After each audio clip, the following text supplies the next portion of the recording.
The War of 1812. The War thus far. December 1812. A quiet month in the war? Maybe. On December 3rd, William Eustis resigns as Secretary of War, which saves President James Madison from having to fire him. Eustis might be referred to as Secretary of War useless, but it is not my intention to pour abuse on his ineffectual head. Eustis, who was a medical doctor and a Revolutionary War veteran, was clearly the wrong man for the job and had been picked for being a moderate Democratic Republican in Federalist New England, not for his military or administrative skills. After his appointment as Secretary of War in 1809, Eustis did try to improve the Army's training through updating their field manuals, but he failed to make improvements to the organization's management and logistics. In fact, the Army had no overall commander, which is why they ended up with the likes of William Hull and Henry Dearborn. Eustis's replacement will be the ambitious James Monroe, a future president who plans to serve as both Secretary of State and Secretary of War, an idea the Senate doesn't like. Monroe, who hasn't found his doctrine yet, will serve as the war minister until replaced by Brigadier General John Armstrong. On December the 18th occurs the Battle of Mississinewa. The Battle of Mississinewa, a conflict I had never heard of prior to undertaking this project. It was the result of another punitive expedition ordered by William Henry Harrison against the Miami tribe for attacks against Fort Wayne and Fort Harrison. Haven't we seen or heard of something like this before?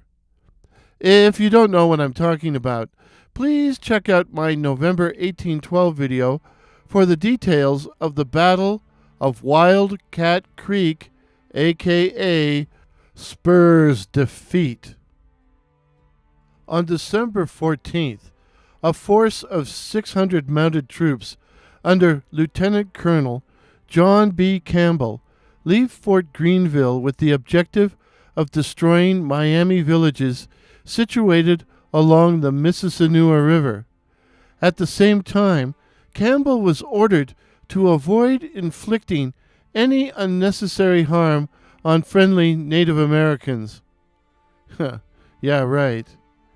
After marching 80 miles or 130 kilometers, the troops arrived at a Lenape village under Chief Silverheels, not to be confused with J, on December 17th, and take 42 prisoners.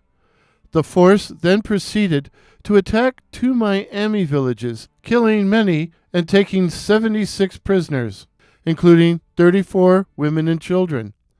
Mission accomplished, Campbell decided to return to Fort Greenville as some of his men were suffering from frostbite in the rigorous winter weather. Returning to Silverheels village on December 18th, Campbell's men were attacked by a large force of Native Americans attempting to free the prisoners. Despite being outnumbered, the native warriors fought hard and were only pushed back by a cavalry charge led by Major James McDowell. Losses: American, 8 dead, 48 wounded, 4 eventually dying of their wounds. Native Americans: 8 killed December 17th, 30 killed December 18th. 42 natives were taken prisoner, including 34 women and children. Learning that Tecumseh and a large band of warriors were coming to the rescue, Campbell led his force back to Fort Greenville, and according to 4gwar.wordpress.com, quote, fearing another Indian attack, Campbell's troops built a fortified camp every night during the 6-day retreat back to Ohio, depleting the men's energy even further. One day out from Fort Greenville, with all food gone, half the force suffering from the cold, and many of the wounded near death, the force is met by a relief column. Campbell's force reaches the fort on December 24th. More than half of his men are incapacitated by frostbite. End of quote. Both sides would claim victory. The Miami, as they had forced Campbell to return to Fort Greenville, and the Americans due to the number of prisoners taken. Harrison will order another expedition against the Mississinewa villages in July 1813, but by then the Miami will have fled.